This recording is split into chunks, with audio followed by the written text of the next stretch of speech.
One thing that is true about culture is that a culture will form no matter what.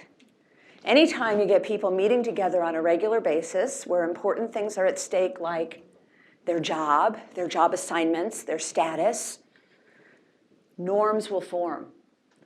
You don't have a choice about that. The only choice you have is the culture that develops one that helps you achieve your strategic objectives, or worst case scenario, is an unmanaged culture that evolves organically, one that constrains you from achieving your strategic objectives. Because of the possibility that an unmanaged culture will actually constrain your strategic success, I think culture is way too important to leave to chance. And there are some very straightforward things that you can do to make sure that doesn't happen.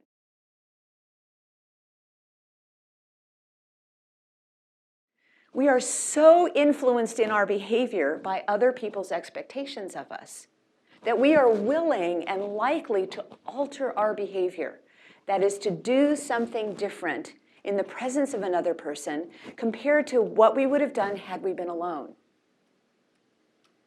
Right? And this is someone we don't know, we never talk to, we'll likely never see them again in our lives, and their mere presence is enough to cause us to do something different. Why?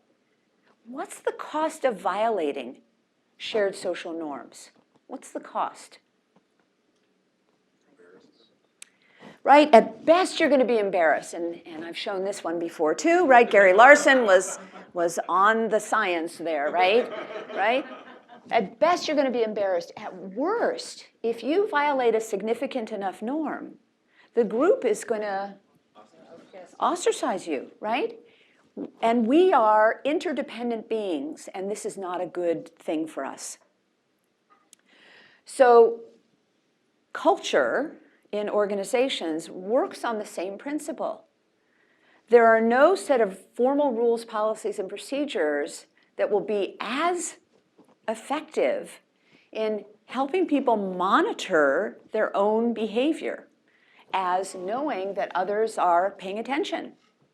Right? And that's how strong culture works in organizations. So right away you can see that if you don't get the culture right, if the behaviors that you're asking people to prioritize that are strategically relevant are not the ones they're emphasizing, right? It's just as powerful in the other direction.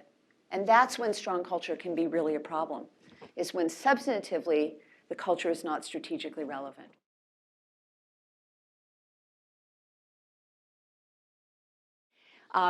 So using culture as a leadership tool requires that the culture is strategically relevant. Can you promote the behaviors you need to actually get you through to your strategic objectives? It needs to be strong. People need to both agree about what's important, but there also needs to be intensity. People need to be willing to take risks on behalf of upholding the culture. The culture needs to emphasize innovation, adaptation, and change over time. And you have these levers available to you for modifying a culture that is not meeting those criteria effectively. And remember my warning, no matter what you do or don't do, a culture will form.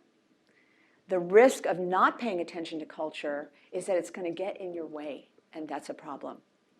So figure out a culture that is consistent, coherent, and comprehensive. And my strong view is that you will be better off as a result.